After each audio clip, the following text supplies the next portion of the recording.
Jaipur jail से उप मुख्यमंत्री को धमकी देने के मामले में बड़ी कार्रवाई हुई है। साथ ही जोधपुर और बीकानेर में हुई घटना पर भी कार्रवाई की गई है। जेल महानिदेशक गोविंद गुप्ता की ओर से बड़ा एक्शन लिया गया। जेल महानिदेशक गोविंद गुप्ता ने कार्रवाई की है। जयपुर सेंट्रल जेल उप अधीक्षक इंद्र कुमार को हटा दिया है। Jailer Bhanwar Singh, deputy jailer Ramesh Chand दोनों निलंबित हो गए हैं। मुख्य प्रहरी वीरेंद्र सिंह भाटी, प्रहरी चंद्रपाल, सुरेंद्र सिंह तीनों निलंबित हो गए हैं। जोधपुर सेंट्रल जेल के जेलर रामचंद्र निलंबित हो गए हैं। जोधपुर सेंट्रल जेल के मुख्य प्रहरी चैनदान चारण निलंबित हो गए हैं। बीकानेर जेल से डिप्टी जेलर जय सिंह को भी निलंबित कर दिया है। वहीं बीकानेर जेल मुख्य प्रहरी विजय पाल भी निलंबित कर दिए गए हैं। सस्पेंशन की सूची में प्रहरी जगदीश का भी नाम है, अनिल मीणा का भी नाम है। डीजी जेल गोविंद गुप्ता ने जेल प्रभारियों को निर्देश दिए हैं और बता दिया है कि अगर कोई इस तरह से जेल के भीतर मोबाइल फोन पहुंचाता है, मोबाइल के माध्यम से धमकियां दी जाती हैं, अपराधियों की ओर से नेताओं को इस तरह से टारगेट किया जाता है तो एक्शन लिया जाएगा।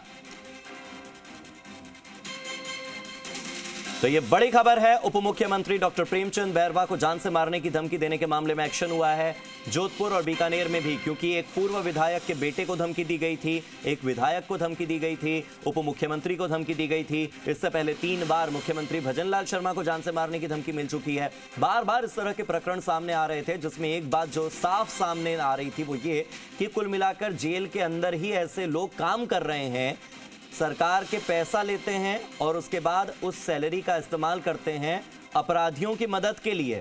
यानी कि ये वो लोग हैं जो सरकार से पैसा भी लेते हैं अपने काम के लिए और अपराधियों के लिए भी काम करते हैं, उन तक मोबाइल फोन पहुंचाते हैं। उसके बाद ये अपराधी जेल से धमकियां देते हैं। ऐसे में बड़ा एक्शन लिया गया है डीजी की ओर से।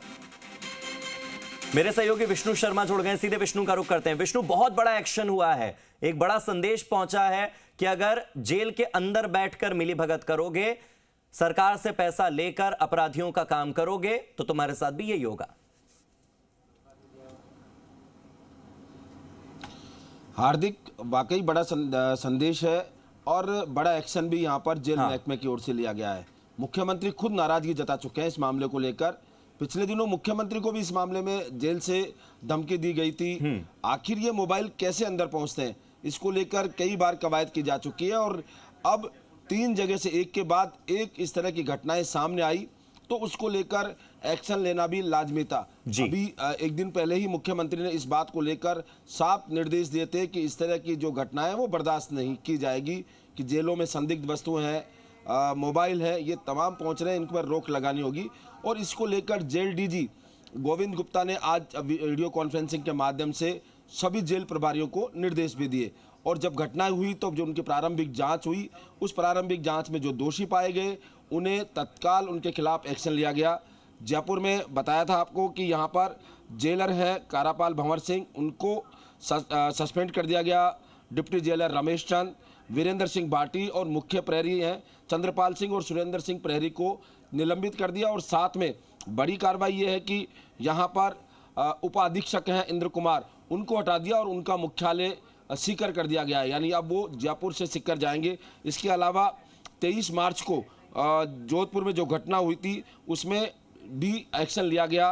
रामचंद्र कारापाल है, जेलर रामचंद्र है और चैनदान चारण है मुख्य प्रहरी, उनको सस्पेंड करके और उनका मुख्यालय जयपुर डीजी ऑफिस में कर दिया गया है। यानी अब वो जोधपुर से अपनी हाजिरी जो है वो इसमें देंगे। इसके साथ ही बीकानेर में जो घटना हुई थी, आज ही घटना हुई और उस घटना में मुख्य प्रहरी विजयपाल, डिप्टी जेलर जय सिंह, मुख्य प्रहरी विजयपाल सिंह सहित अन्य के खिलाफ निलंबित किया गया।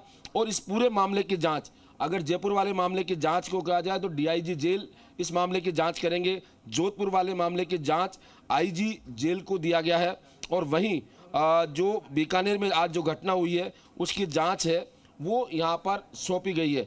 और इसके अलावा वीसी के माध्यम से यहाँ पर बैठक ली और तमाम जो जेल प्रभारी हैं उनको साफ निर्देश दिए गए कि न तो कोई नशे की वस्तु जेलों के अंदर जाएगी और न जाएगी। अगर कोई वस्तु अंदर पाई भी जाती है तो इसमें सीधा सीधा जेल प्रभारी जो है उनके खिलाफ कार्रवाई की जाएगी।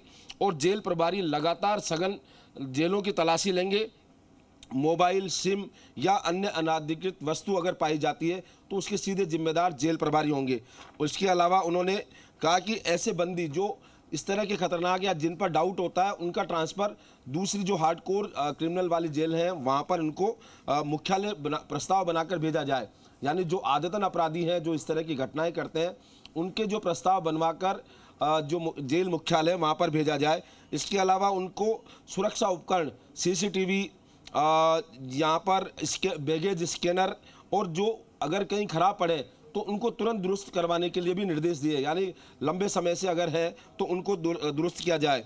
इसके अलावा पिछले कई लंबे समय से विभागीय जांच या अन्य जांचें हैं उनको भी त्वरित निस्तारण के निर्देश यहाँ पर जेल महानिदेशक की ओर से दिए गए हैं। और जो पिछले वर्ष 2023 से अब तक मुकदमे में जेलों की समीक्षा करने के लिए कहा है कि जेलों में जो मुकदमे हुए 2023 से उनकी समीक्षा की जाए प्रभारी, और जो दोषी कर्मचारी है यानी जिनके खिलाफ मामले बने हैं, शिकायतें हुई है, उनके खिलाफ तुरंत एक्शन लिया जाए, उसके भी तत्काल निर्देश दिए गए। इसके अलावा जो अब आगामी जो दिन आएंगे वहाँ पर सघन तलाशी लिए जाएंगे, तो विशेष परिस्थितियों में जो कर्मचारी है उनकी भी तलाशी ली जाएगी आकस्मिक रूप से। हालांकि तलाशी ली जाती है लेकिन अब अचानक तलाशी ली जाएगी कर्मचारियों की जो वहाँ काम कर रहे हैं उनके कर्मियों के भी। और आज के बाद से निषिद्ध सामग्री अगर पहुँचती है जेल में तो वो सीधी सीधी लापरवाही मानी जाएगी और उसके लिए जेल प्रभारी ही जिम्मेदार होंगे। जो कारागृहों में काम कर रहे हैं जो कर्मचारी हैं अगर वो निषिद्ध सामग्री के साथ पाए गए तो सबूतों के साथ जेल मुख्यालय भिजवाए जाएंगे। कुल मिला के अगर ये कहा जाए तो आज का एक्शन कड़ा एक्शन यहाँ पर माना जा सकता है।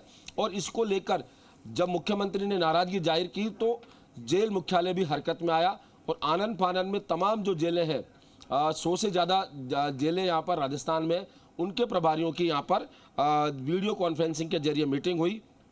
और इसके अलावा जो जांच किसी भी कर्मचारी के खिलाफ 16 सीसी या 17 सीसी की जांच है उसको भी निस्तारण करने के लिए कहा गया, क्योंकि लंबे समय तक अटकी रहती है और कई बार जो कर्मचारी हैं उस जो अनाधिकृत गतिविधियां हैं उसमें शामिल हो जाते हैं लेकिन उनके खिलाफ कार्रवाई नहीं हो पाती है। ऐसे में दूसरे जो कर्मचारी हैं उनको भी प्रश्रय मिलता है। इसके अलावा जेल की जो मेन वॉल है उसमें मोबाइल सिम जो सामग्री है वो आ जाती है, तो कैसे आ रही है उसके लिए जाँच भी करवाने के निर्देश दिए गए। लंबे समय से जेलों में जो कारागार कर्मी टिके हुए हैं उनको भी बदला जाएगा। उसके लिए सूची मांगी गई है कि लंबे समय से अगर जेलों में कारागार कर्मी रुके हुए हैं तो उनको बाहर निकाला जाए और उनको दूसरी जगह स्थानांतरित किया जाए। एक जगह ही लंबे समय से टिके रहने के कारण कैदियों के साथ उनकी सांठगांठ हो जाती है या कुछ और अन्य कारण हो सकते हैं, उसको लेकर भी यहाँ पर निर्देश दिए गए हैं। सोमवार को परेड अनिवार्य रूप से लेने के लिए कहा गया है कि कैदियों की और जो स्टाफ उनकी परेड की जाए। जब इतनी सारी बातें हैं तो उम्मीद करते हैं कि इसके बाद तो चीजें बेहतर होंगी और इसके बाद जो एक्शन लिया गया है उसका रिएक्शन भी आने वाले समय में हमें देखने को मिलेगा। बहुत बहुत शुक्रिया विष्णु।